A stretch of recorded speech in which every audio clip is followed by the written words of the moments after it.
Welcome, everyone. It's wonderful to see you all here. We're really excited to talk with you and have a really engaging discussion today about systems change. I'm going to do a brief introduction of myself and the other folks on the panel and involved in leading this session, and then we'll get going here. I'm Mariah Besharov. I'm a professor of organizations and impact at Said Business School at the University of Oxford. And I'm joined today by several fantastic co-organizers and panelists. Paolo Savage, who is an assistant professor of technology management at Durham Business School and also a systems change researcher with the Skoll Center for Social Entrepreneurship here at Said. Paolo and I have co-orchestrated the session. I also want to introduce Jessica Jacobson, also with the Skoll Center, who has been instrumental in orchestrating and designing this session with us as well. And then we have four esteemed panelists joining us for the discussion today. Skina Rathore, a mother, co-founder of Vision and Guardianship for Extinction Rebellion, an independent Stroud District Councilor, and also co-founder of Compassionate Stroud. We also have Jeru Bilamoria, who's co-founder of Catalyst 2030 and the founder of One Family Foundation. And Marcelo Bear, Vice President of Sustainability and Group Affairs at Natura. And finally, Frank Hayek, founder and executive director of Nature Services Peru. And we've asked these folks here today to join us in a conversation about systems change. Of course, there are a number of conversations on systems change happening across the forum over these few days. And so I want to start us off by really talking about what's distinct about this conversation, this session, and our approach to systems change. Certainly, there's growing recognition we need a systems reset. We need many kinds of systems resets to address some of the most pressing problems we're facing in the world today: climate crisis, systemic racism, poverty, deep-rooted inequality, issues of perhaps most salient to many of us right now, global health, amidst a pandemic. And certainly there's a widespread recognition that to really move the needle on these complex, deep-rooted social challenges, we need to think about and adapt and sometimes radically dismantle and transform the interconnected set of systems that comprise the world we live in. And the question we're posing today is, what does that really mean, and what does it really require, and what are the action strategies we can take forward to do that as we have this conversation and go beyond that into action. And our particular focus in this question of systems change and what does it require is really an organizational focus and an organizational perspective. And the idea here is that, yes, there are individuals who are incredibly powerful. And yes, there are organizations that are positioned in points in networks or who have resources that allow them to really individually move the needle. But systems change requires much more than the individual leader or the individual organization. It really requires, as many will say, it requires a village, right? It's a whole host of organizations doing different kinds of activities, playing different roles, and importantly, working together across those roles that will really allow us to have deep-rooted and lasting transformations in the kinds of systems that we're trying to adapt, evolve, and innovate. And that our focus today is really on what does that mean, what is that involved, and what can you as leaders individually and in the organizations in which you're involved do to be a part of that collaborative organizational approach to systems change. So that's our focus. We're going to spend a little bit of time at the beginning sort of offering some ways of thinking about, well, what are the different roles we could play and what are the core activities that are needed for collaboration across those roles. Paolo and I will offer a few thoughts on that. Then we'll have our panelists speak to their experiences as you've heard from the brief intro, in very different kinds of organizations engaged in systems change work. Then we'll go to some breakouts, so we'll have a chance for some more focused discussion with a subset of each of the panelists, and we'll come back together at the end to wrap things up. We really want this to be an interactive session, so we welcome your comments and questions as we go. Certainly in the breakouts, that will be very much an active discussion, but also in our opening comments and the comments from the panelists. Please post questions, comments, reactions, your own experiences in the chat. we'll have an opportunity to use the raise hand function as well to have some active discussion, and all of us will be monitoring that. So we look forward to having a broad and fully engaged conversation.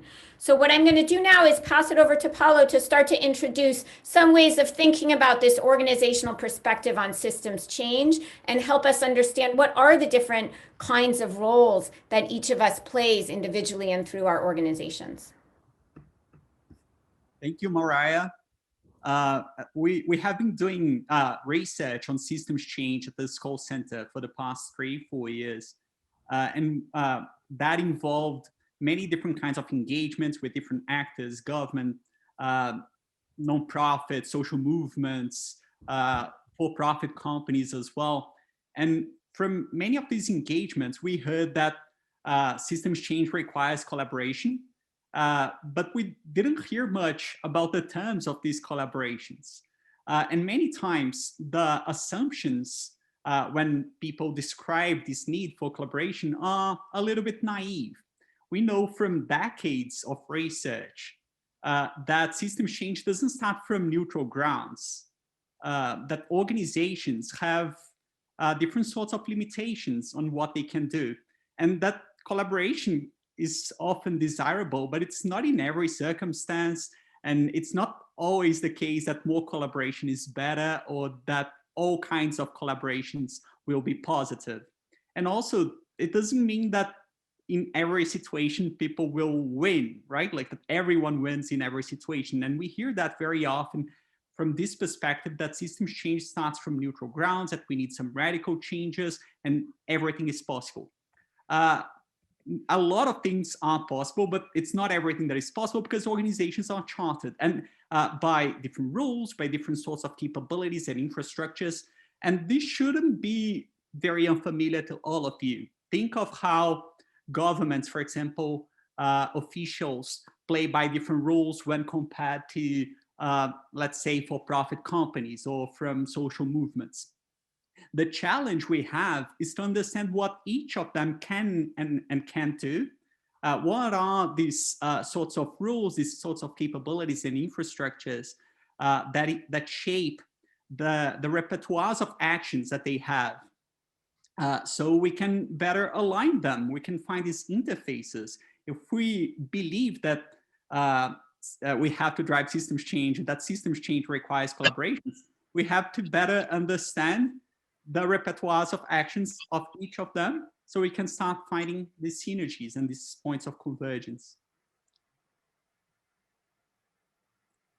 And one of the challenges we faced was to start mapping out these repertoires of actions by actor category. So you see here on the left-hand side, the system actor, that includes, and of course, we can extrapolate and have many other kinds of actors. But we have engaged, for example, with individual advocates, with lots of different businesses, different sectors, nonprofits. And nonprofits, we know that social movements and direct services nonprofits have very different actions and scope, many different funders in the social impact space and government officials. And we started mapping out, like here on the slide, many of these things should be familiar to you, right? That, for example, advocates have a very strong stance on their engagements or privileged position in terms of engagement with marginalized peoples and communities. They have skills, capabilities, resources, knowledge that people in the government don't necessarily do. But people in government also have different kinds of resources, very vast resources that individual advocates, for example, don't. And the same apply for the other categories here. And one of the challenges we face is to map out not only the problems they tackle and the action focus, but also how, for example, do people benefit from each of the actions? Or how do they cope with complexities and uncertainties that are so present when we talk about systems change? What are the sorts of rules that constrain their actions, but also enable their actions? And the infrastructure, the resources they have. There are many challenges here to understand how these organizations are chartered, so we can also find these possibilities to collaborate better and more. Raya? Great. Thank you, Paolo. So we want to get a sense. It's wonderful. Some of you have been saying in the chat where you're coming from, what kind of organization you're in, and already starting to pose questions and have a little back and forth, which is great. We just want to get a sense. We have now, well over 100 folks in the room here. We're just going to launch a quick poll to get a sense of where you're coming from and what kind of organization or actor, if you will, in our terminology, you represent. So we're going to go ahead and launch the poll and just take a second to respond, and we'll get a sense of sort of the spread of the room.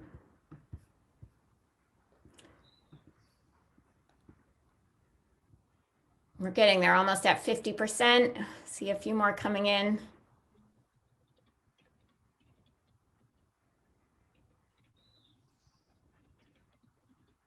We're almost at 70%. We'll give it another few, maybe 15 seconds or so. Get a little bit higher.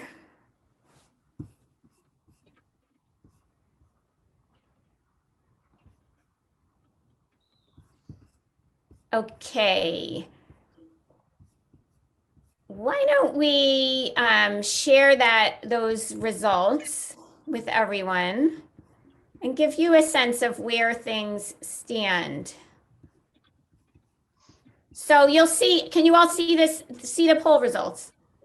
Excellent. Okay, so interesting, perhaps not surprising, right? There's some spread, but dominated, as we might expect in the nonprofit, direct service, and social movement category. We've got a good number of funders, some folks from business. We didn't have anyone say they're from government, although I'm sure many of you have had stints in and out. I know, even some of our panelists have been involved in and out of government as well.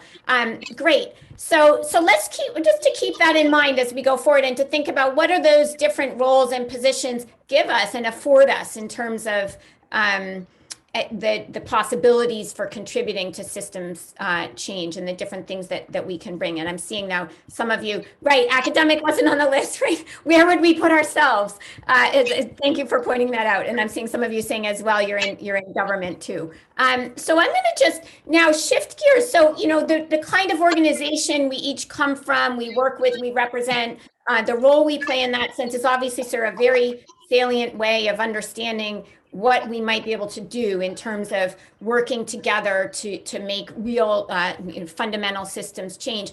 I want to suggest that another way that we need to think about this is in terms of the key activities that are required, right? And these are not defined by the roles, right? You could be in government and do a whole different, set of activities or range of activities. You could be in a nonprofit. You could be in philanthropic organizations, you could be in business.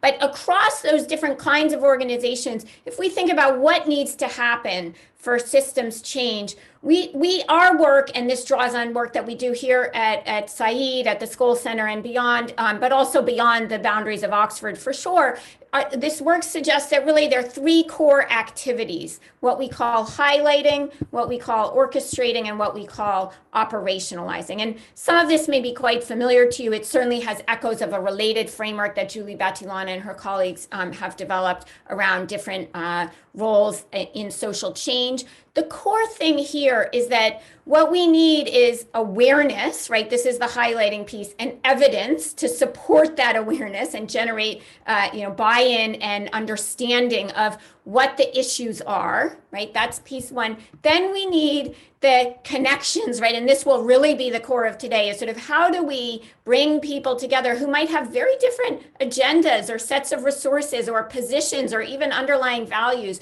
but we need to bring those folks together, or those organizations together. And that's the orchestrating piece. And I think you'll hear from our panelists the ways in which that's not limited to entities that think of themselves as conveners, right? I mean, certainly we're at a convening event, right? We're at this Global World Forum, and certainly the foundation and many other foundations have played this kind of orchestrating role, but it can be broader, right? That's not just limited to that one kind of organization. And the third piece, of course, is we need to deliver, right? We need operationalizing, we need action on the ground, both to develop innovative solutions and then to roll them out and scale them up.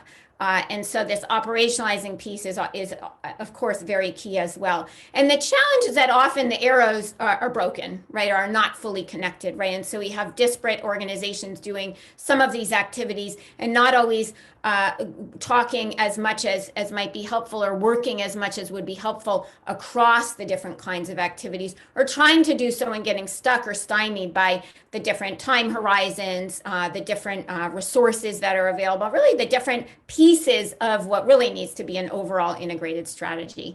And so that's going to be our focus here today, is to understand how can we collectively, and you individually as leaders and organizations, work together to accomplish these core activities of systems change, to do the highlighting work, to do the orchestrating and convening work, and to deliver, to do the operationalizing work.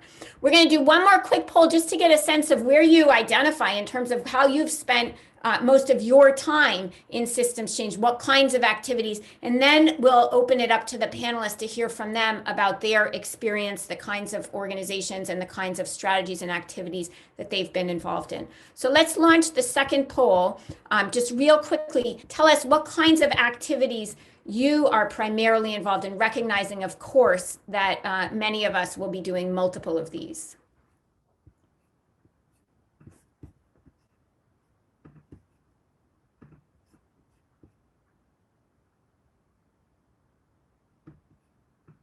We're seeing the results come in. We're almost at 75%.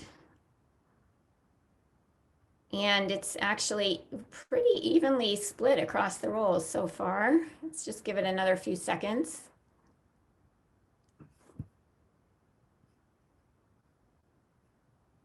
I'm also noticing as we get these results coming in, some other comments about folks feeling like they didn't fit in any of the categories in the first poll. We hear you. As I said, that we didn't even get academics in there. We didn't, many people cross boundaries. Where does a for-profit social enterprise go, right? In fact, I spend most of my time looking at sort of what's in between the categories. So point well taken. And of course, we tried to simplify for the purposes of the conversation, but a question may be, what is the value and what can you bring from being in between or across or spanning the kinds of organizations that we typically tend to categorize entities into?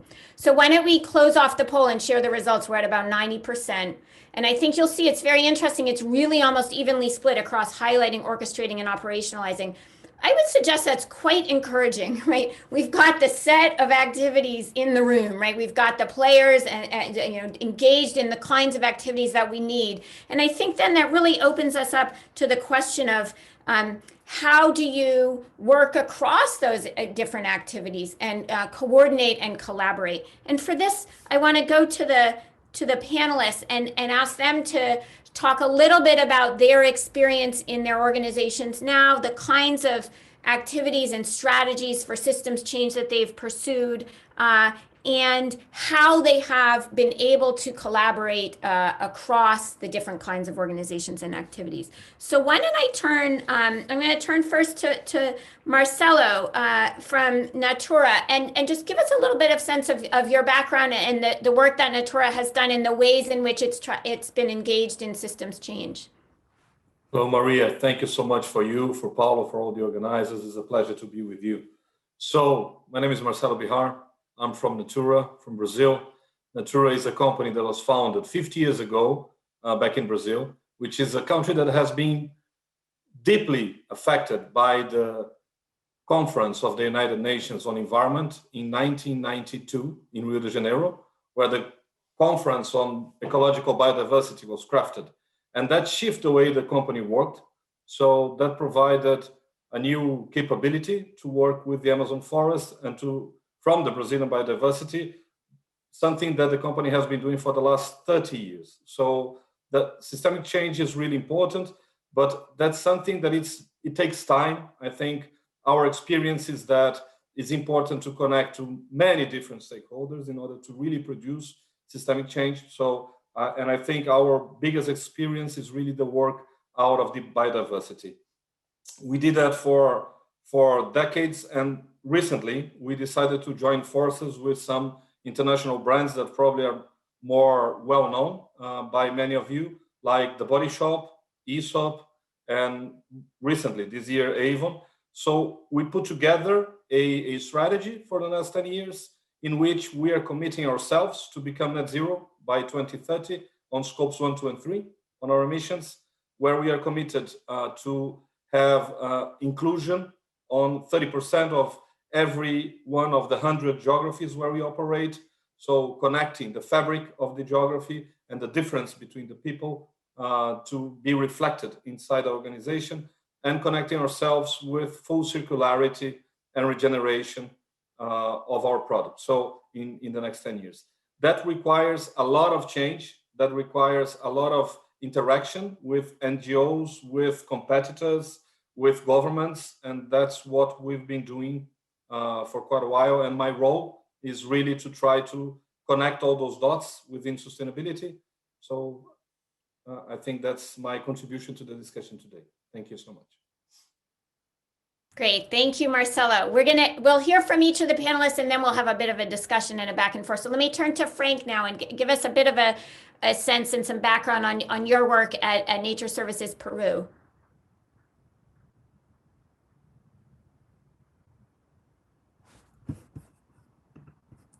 Oh, you're on mute, Frank. Thanks, Maria. Keeping it on mute so the dogs in the house don't spoil us with their barking. Great to be here.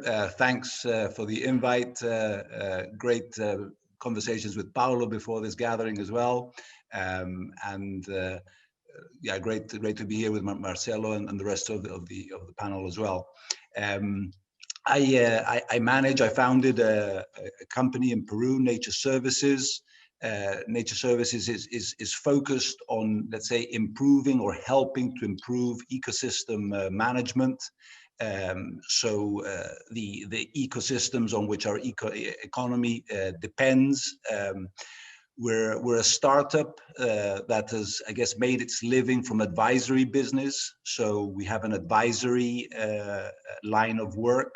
And that advisory line of work feeds our main objective, our passion, which is Regenera, which is a community of actors from all these different fields that you are mentioning in this talk, because refinding our balance of the economy with nature is a complex task, and everybody has to pick off little bits of that puzzle, and we're in that journey for the last 5 years. You know, what bits of the puzzle does a non-profit pick? What bit of the puzzle does a business pick? And so we have 40 different organizations, Peruvian organizations in Regenera now, from indigenous communities to businesses to non-profits that have worked for 20, 30 years in the different landscapes where we're working. So loving the discussion and happy to join in with the ideas that are going to come out of it as well. Great, thank you, Frank. Let's turn to Skina and tell us a bit about your experience and your approach across the multiple organizations that you've been involved in. Thank you, Mariah, and thank you to all of you, and shalom and salam to you all. It's such an honor, privilege to be here, and yeah, I'm really appreciating this moment of togetherness with you all. So this feels difficult for me as well, because we're talking about, you know, systems change, and as a founding family member of Extinction Rebellion, our purpose was to motivate and galvanize and withdraw consent for the current systems, and really call time on them, I suppose, really hold them, their feet to the fire. And so for me, and I want to say that for many years, and from the age of 15, I've been and just before we birthed Exile, we were part of a movement called Rising Up. And I remember during a time saying quite often to people that I wanted to stay inside the ring. I wanted to stay, as a politician, I wanted to stay inside the ring. And because surely we can change from inside and just as much as we can change from outside. And what was really hard for me, and it's still very hard, is that belief dying in me, that actually inside the system we sit in straitjackets. We sit with a breathlessness. We sit in a contraction. We sit in a diminished way. We sit with less love and relationship than we need. And that, for me now, means that this idea of systems change is becoming less and less relevant, because I think it's bigger. I think it's about changing at a fundamental level how we organize our communities and societies. It's more than systems change, much more.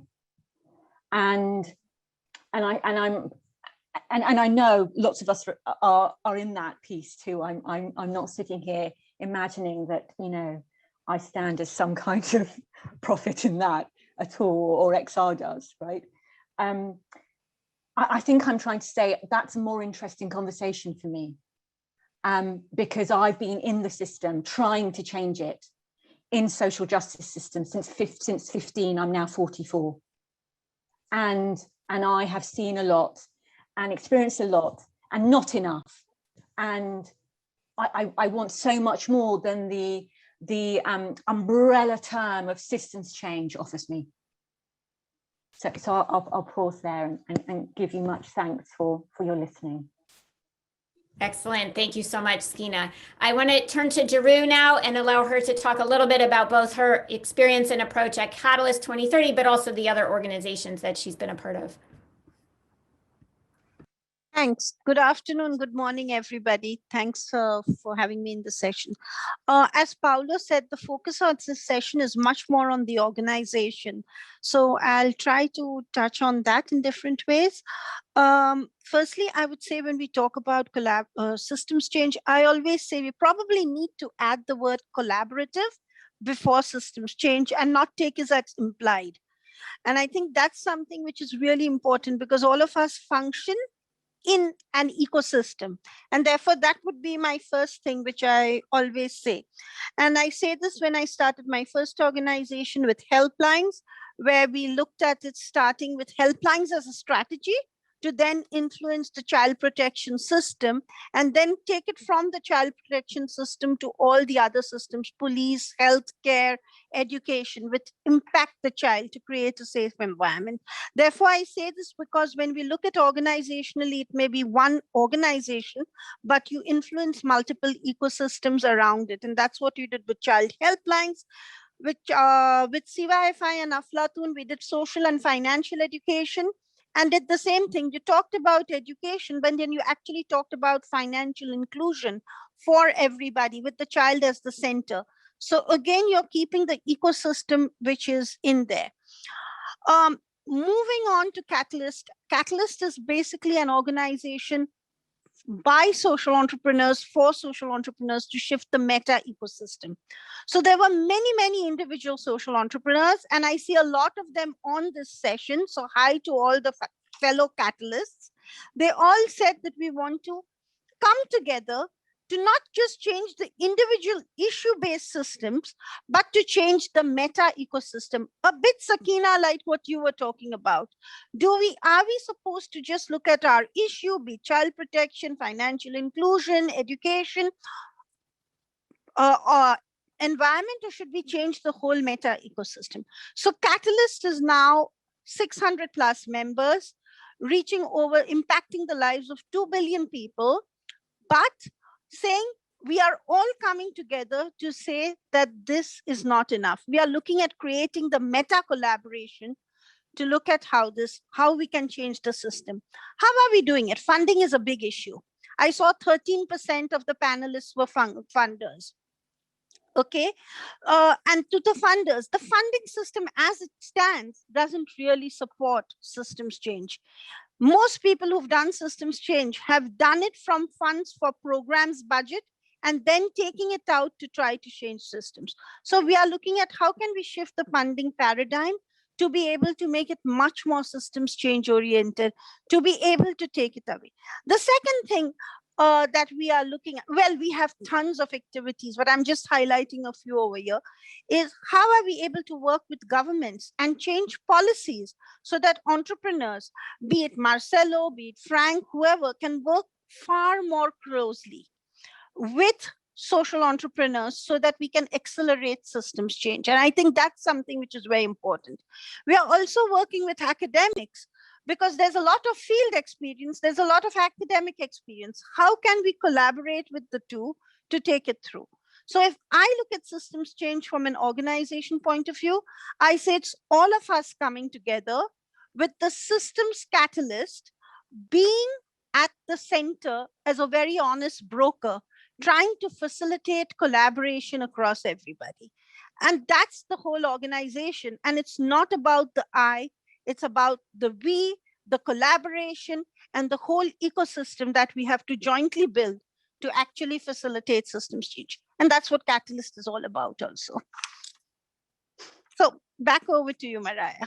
Thank you so much. Thank you, all of you. It's wonderful to hear more about your experience and what you've done in your organizations. And we've had some wonderful questions and responses and dialogue coming in on the chat. I want to highlight 3 issues that have come up from what you all have said and the comments and responses in the chat, and then we can maybe sort of focus in on each one.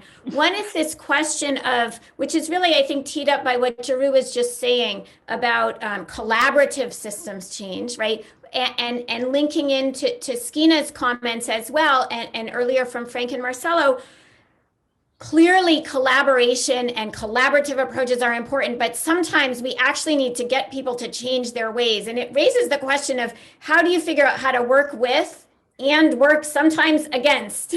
So let me put that out there as a first topic for discussion, and I invite your reflections and thoughts from the panel on how you have sort of sorted those two, and much of the work that I do is about how it's often both, it's not one or the other, but sometimes you really are working against as much as you're trying to harness a collective effort to work together towards. How do you navigate that?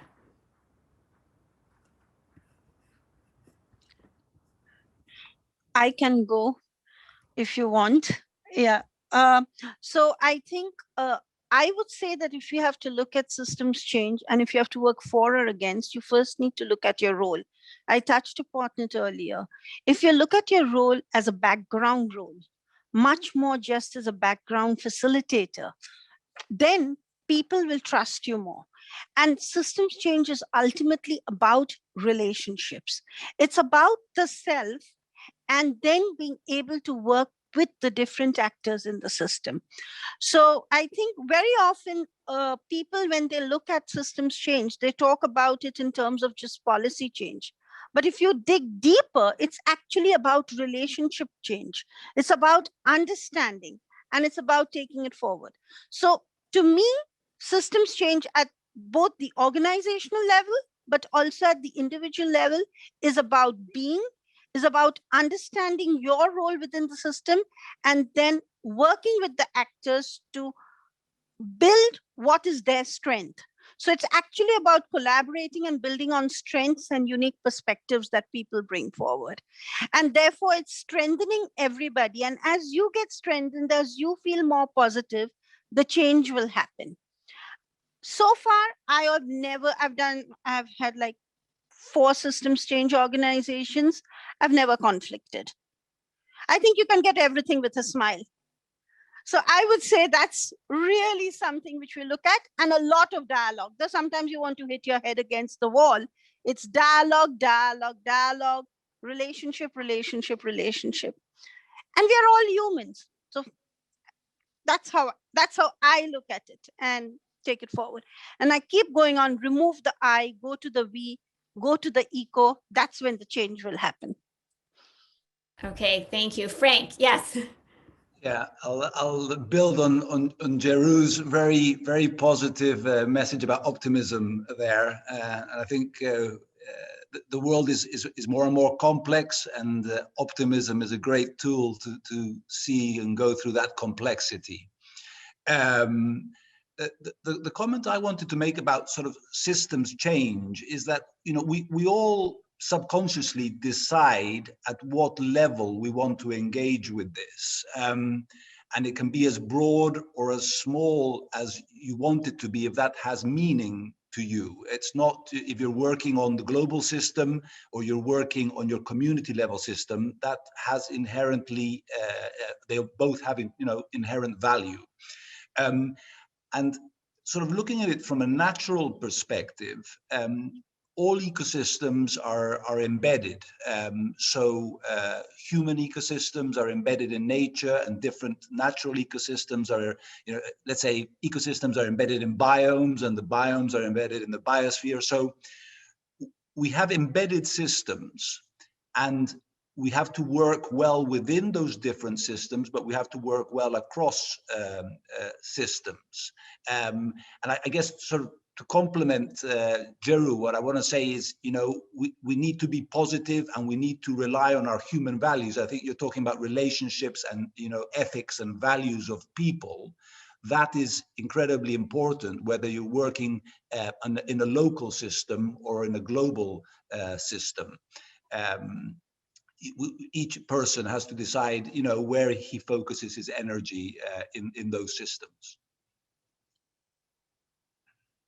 Thank you. I turn to Skina and Marcelo. Any comments on this question, which started off as working with, working against? Now we're thinking more about sort of really eliciting the positive, being positive, eliciting the positive, and appealing to what's common across us, even when we're, to some extent, perhaps working against as much as with. Yeah, thank you. I can say something, and in true Extinction Rebellion style, it's going to be possibly uncomfortable. You know, I've just been reading John Powell's book, Racing to Justice, and he says we are in a systemic anti-life project. And the systems that we are in, we're in a systemic anti-life project. So when Jeru beautifully put the children at the center, and we're saying this is about relationships, and it's about kindness, you know, in that kindness of a smile. That is both true, and it is not being lived. It's not our practice. It's not real. We're not within systems that allow for our leadership in those ways. And I just want to tell you a story about because, you know, Jeru really spoke to my heart around the smile, because my daddy always said, just kill them with kindness, Skina, whatever whatever you do, whatever campaign, it's just about kindness. So, you know, at XR, we sat down with kindness, genuine kindness, with Sadiq Khan, and he smiled at us, we smiled at him, and nothing has changed in terms of the real life actions around how London is consuming, and how London is extracting, and how London is systemically organized, right? Nothing.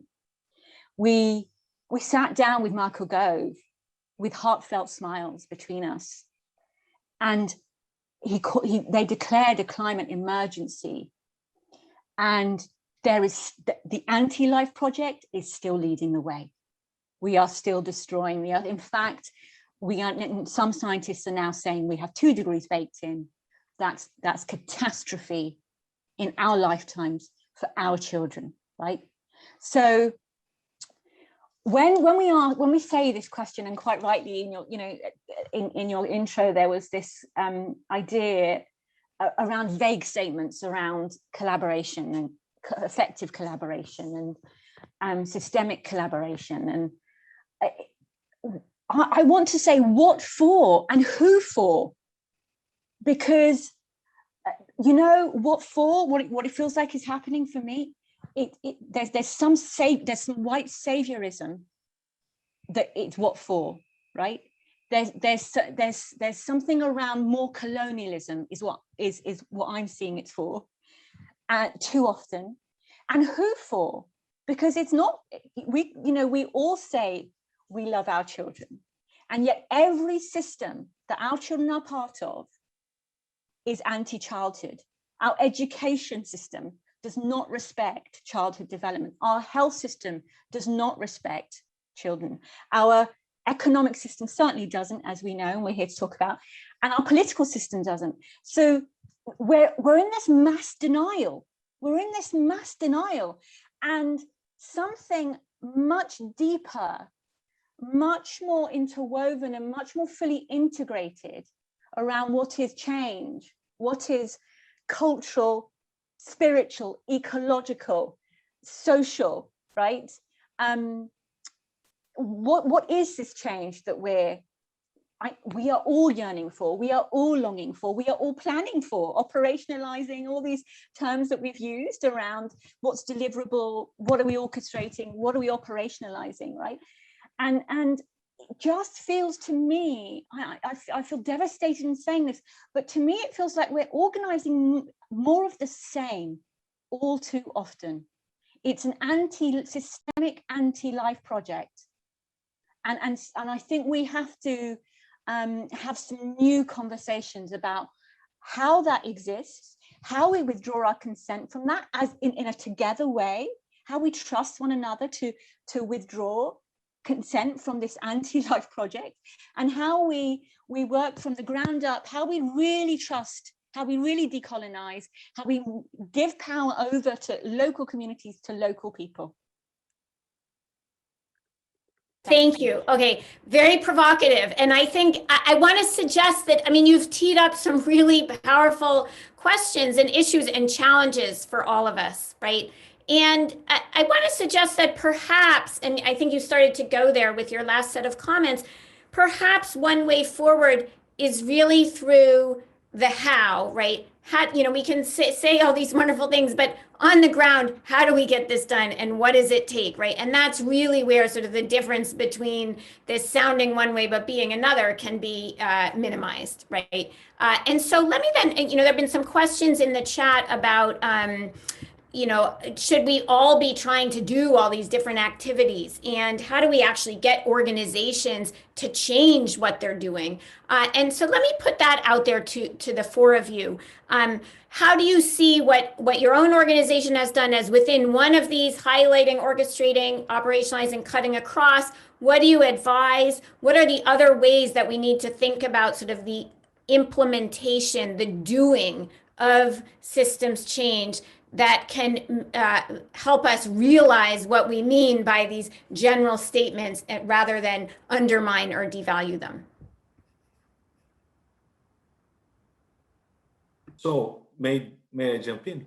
And just acknowledging being really moved by Skinner's perspective and agreeing with a lot of what has been said, and trying to provide something that I would like to state as a decarbonizing and decolonialist private perspective. So, which is where we stand for, really, and how we stand for, and how to do that, and how to really stop talking about all these missions and values and doing things that are really meaningful. And when we say about, and here I think it's a very practical example, and that's why I've picked the relationship that we have with traditional communities that are the true guardians, not only of the forest, but of the biggest ecosystems on Earth, of the 9 major ecosystems that allow life to everyone.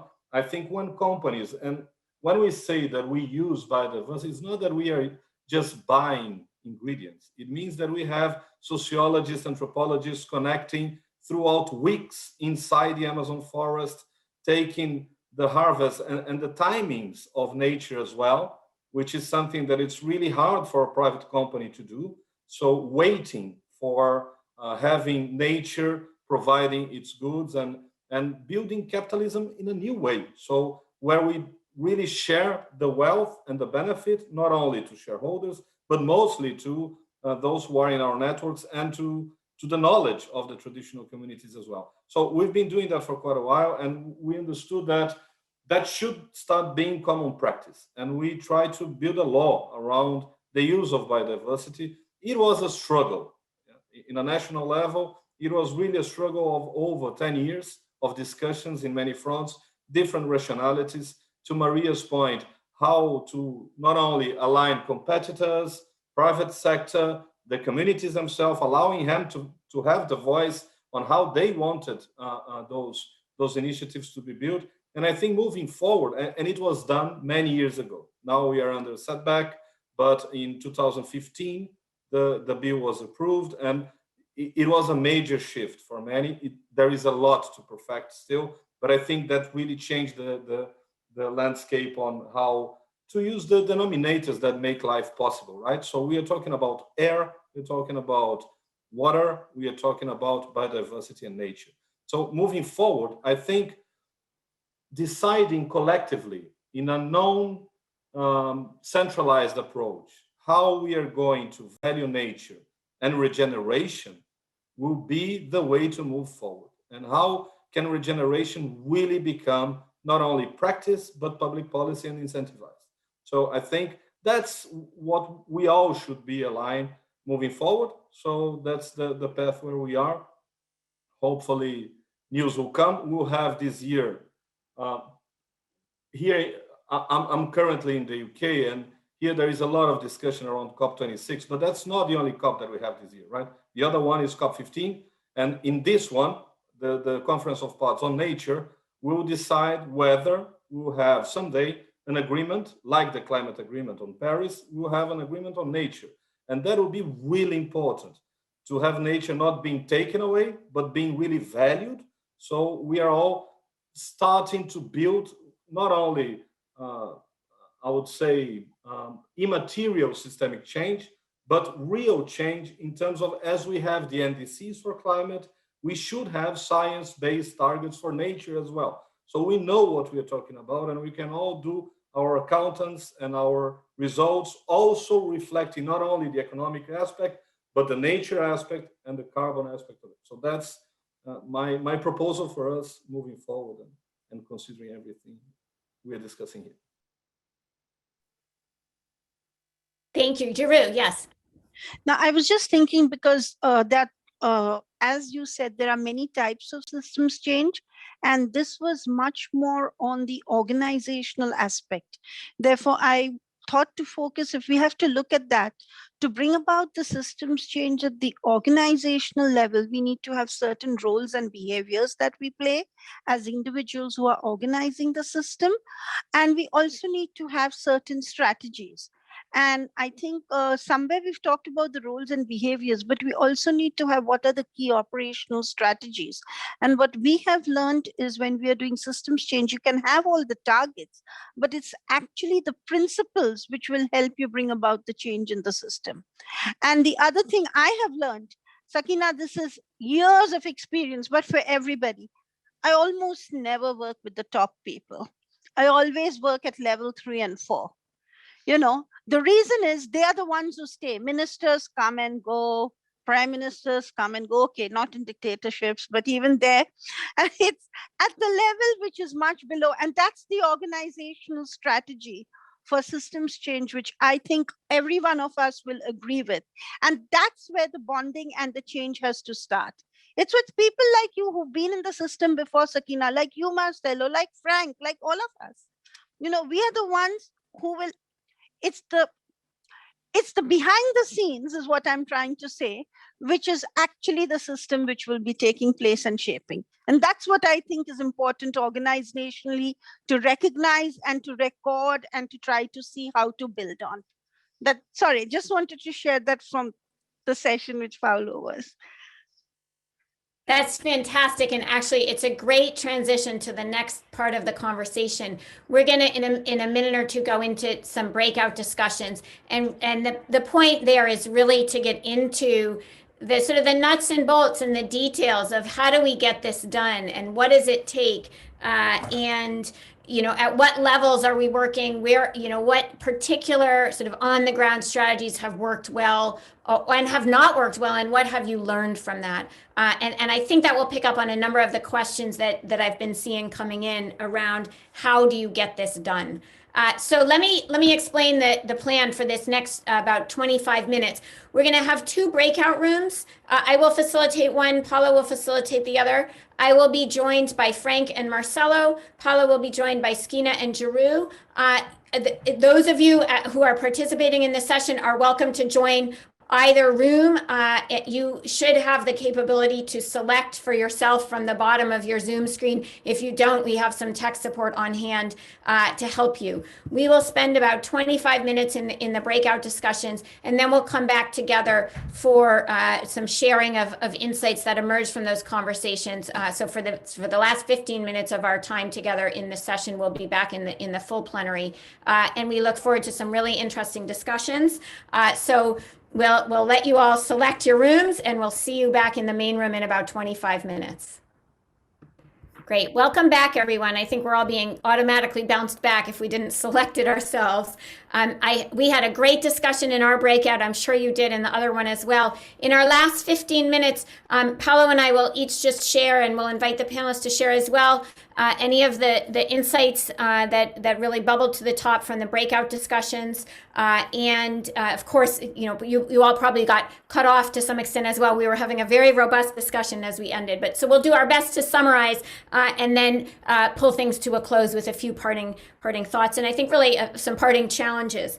So in our room, the conversation really, we started by talking about picking up on this theme of how do you do this work. And Frank opened with what I thought was a really helpful way to think about this, particularly from the perspective of one organization with a particular piece that can be offered, but also, of course, limitations in resources, in scale, et cetera, and the notion of joining something bigger than yourself, right? And thinking about that as the frame, sort of engaging with others around something bigger where you're bringing something of value and you're joining a community that can bring complementary pieces to the table. And that being both something that we do as individuals working in this space and with the organizations in which we're involved. So I really think that's to call attention to this, joining something bigger than yourself as a strategy for moving forward. That then got us into, well, what does success look like? And how do you measure success? We had a pretty robust discussion around metrics, the value of having metrics that are developed bottom up in a more participatory and localized approach, but the recognition that especially as you scale change efforts and as you confront governments and broader entities that have their own way of defining success, the need to grapple with that and to sort of manage that tension between localized and highly customized sets of metrics of success with the standardized, more global approaches that you'll also need to engage with. And then finally, that was linked to a conversation about collaboration and how do you manage expectations of collaborators, and really what are the boundaries of how far collaboration goes and who's involved and how inclusive that can be. So those are sort of the key sets of insights from our discussion. Let me turn it over to Paolo. Insights and challenges, I should say. Turn it over to Paolo to hear from the other room. Thank you, Mariah. We had a very fruitful discussion, and we will also cut in the last question. So it's an opportunity for further discussions and reflections after the event as well. We started off with a discussion and learning from Skina on how change happens both from within and from outside. So we brought this perspective of change and the change maker, where the change maker is coming from.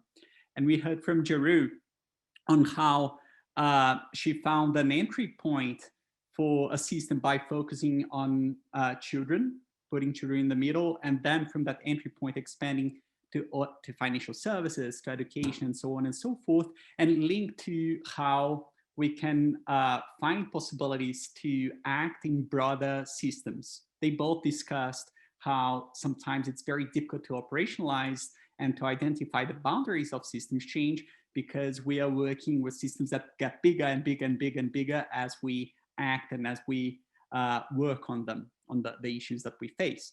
Then we dove a little bit deeper into the tactics to drive systems change. They both have different tactics. We explored a bit the differences between being more disruptive and being more catalytic, or somewhere in the middle as well, and other approaches for exploring or driving systems change. And we discussed a little bit on the ways that we collaborate, but this was the part that we were cut, that Skinner was describing how Extinction Rebellion and the other initiatives engage and who they collaborate with, which is pretty much with whoever is interested in chess values. And Jeru didn't have a chance to tell us her perspective, her approach towards that. Okay, thank you. Clearly, there's much more to talk about. And just in our closing minutes, I thought it might be useful to sort of bring things together with this question of success, which we touched on a bit in our breakout. But I think there's much more to be said. And really, it's sort of not just examples of successful systems change, but more fundamentally, what is success, right? And what does it mean, especially when we're grappling with change that, maybe starts today or should have started days ago or decades ago or centuries ago, but takes a long time to come to fruition. How do you know what success looks like? And this is, I think, metrics are part of it, and we talked about metrics, but it goes well beyond that. So I invite reflections from those of you on the panel, and as well, those of you who are joining us, please share your thoughts as well. How do you know what success looks like? And how do you keep yourselves going when success may not be here today, tomorrow, the next few weeks, this year?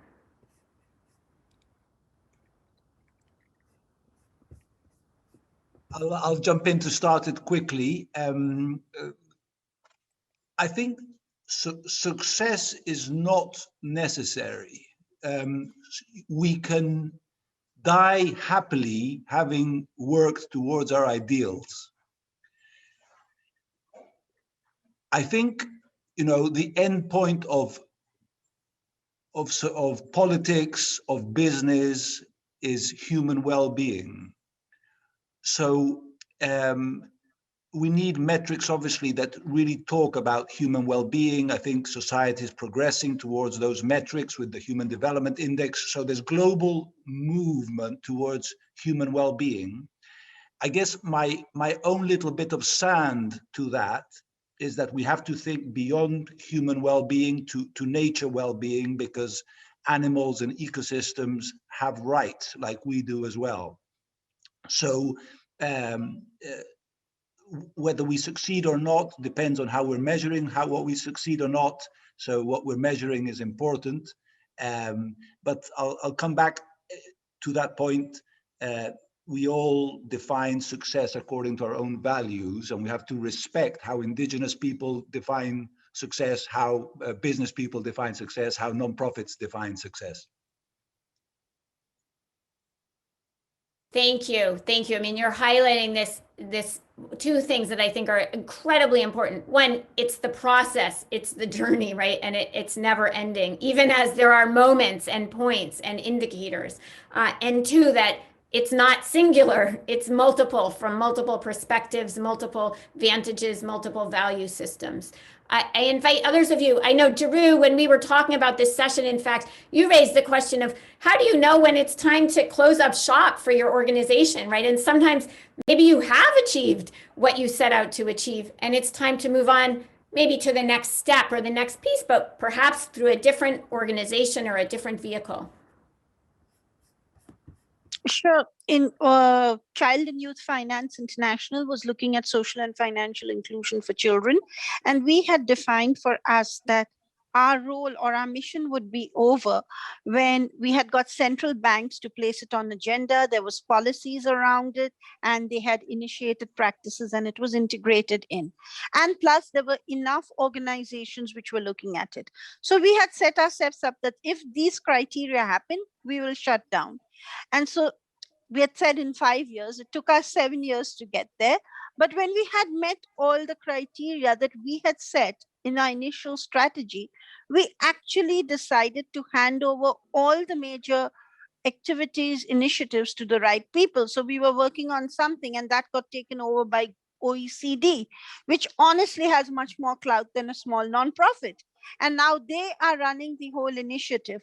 The other initiatives that we had were taken over by the International Trade Union because they were able to start integrating it in their activities with their countries. And then we actually changed AFI, which is the Alliance for Central of all the central banks, to look at financial inclusion and social inclusion in a totally different way. If you do all of these things, then you know that your role, at least as we started, our role for this particular issue, I'm not saying for all issues, was completed. And that's why we said it is time to shut down. It's a tough decision. And believe me, when you have an organization with 7 central banks on your board who only talk about stability and growth, it's a tough decision to get them to think systems. But you are able to say, our role is over, we need to shut down. And this goes back to the I and we question of systems change. Are you in it for I, or are we in it for we? And if we are in it for we, we'll know when our role is over and when we have to shut down. And I think that's what we chose to do. That's why.